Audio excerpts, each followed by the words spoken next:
So in my lessons, I really push my students to transcribe by ear.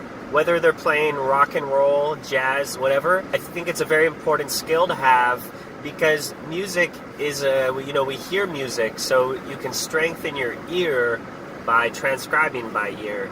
And a lot of people, they really get caught up in the notes and needing to have some sort of exercise while they're playing, or they actually need the notation for the song or for whatever they're trying to learn. It's very difficult for them to play by ear. And for a lot of people, I find that it's actually a block and that we don't allow ourselves to really listen to the music.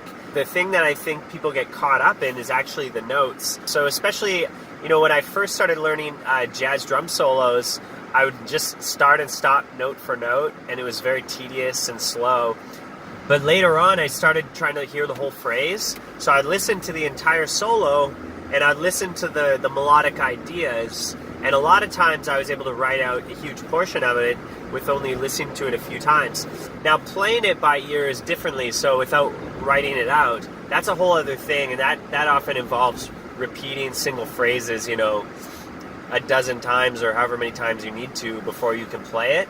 But in terms of putting a transcription to paper, oftentimes what I do is I'll listen to the whole thing and I'll write out parts of it as the measures go by.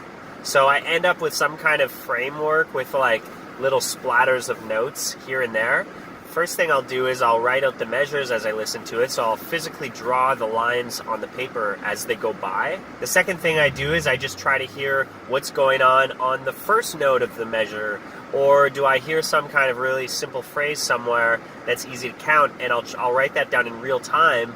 So this works really well if I'm going to listen to something a lot rather than starting and stopping. I end up listening to the solo in its completion many times in order to transcribe the entire solo. So by the time I've written it down, I've listened to it maybe 50 times in a row or something like that. Maybe I've had to do that a few sessions, but rather than just learning it listen to a second, stop it, rewind, listen to a second, stop it, rewind. Something's really fast, or it's some kind of strange pattern. Maybe it takes me a second to figure it out. Then I'll repeat it over and over again. But usually at this point, I've been transcribing for so long that I can do it kind of on the fly.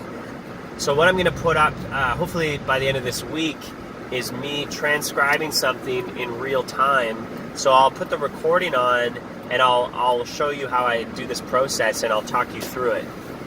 Now my challenge for you this week is to transcribe something by ear.